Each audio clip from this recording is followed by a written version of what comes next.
ازاي تعمل الايفكت ده على برنامج افتر ايفكت. هتفتح نيو كومبوزيشن وتكون مجهز الصوره بتاعتك. بعد كده هتاخد نسخه من الصوره دي، كنترول دي، وتاخد ماسك على سنه من السنان اللي انت هتعمل عليهم الايفكت. فهتحدد كده البين تول وانت محدد اللاير، وتيجي مثلا تاخد سنان او تاخد ماسك على السنترال بتاعك. بعد ما اخدت ماسك تيجي على السلكشن تول وتبحث على الايفكت بتاعنا اللي هو سي سي سمير، وتحطه كده على السنه بتاعتنا. هتلاقي في دايره او في دايرتين طلعوا، ادي اول دايره وادي الدايره الثانيه هتلاقيها هنا. لو الدايرتين دول اختفوا معاك وانت مش عارف تجيبهم، فبكل بساطه ان انت بتحدد اللاير بتاعتك وبتدوس على الايفكت ذات نفسه عشان الدايرتين يظهروا معاك بالشكل ده.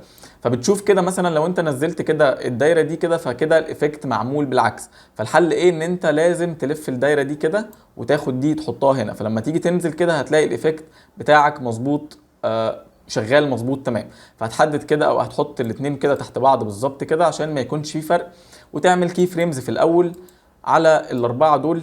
وبعد كده لو دوست يو هتلاقي الكي فريمز موجوده هنا. ممكن تمشي لقدام شويه وتنزل بالدايره دي كده باراليل على الدايره الثانيه لحد ما تطلع بره الكومبوزيشن خالص. بعد كده تروح جاي مزود الريتش شويه عشان الخط ده يترفع شويه او يبقى رفيع شويه بالشكل ده. ممكن تخليه 300 مثلا، وبعد كده تخلي الراديوس بتاعك 0. فكده الايفكت بتاعك حصل بالشكل ده.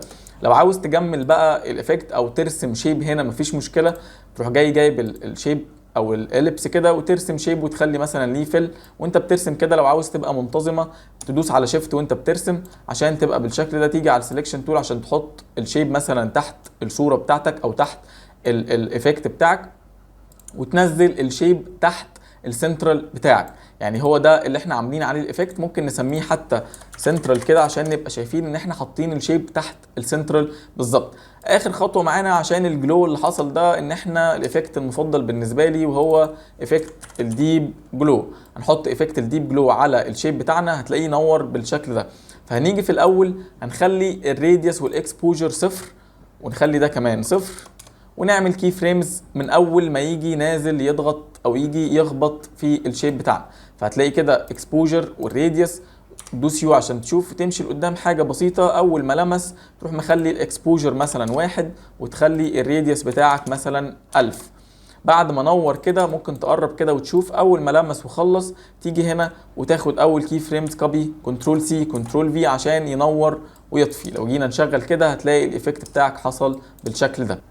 وبكده نكون خلصنا الفيديو او التوتوريال بتاع الفيديو بتاع النهارده. لو عجبك الفيديو ما تنساش تعمل لايك وفولو، وقول لنا رايك في الكومنتس.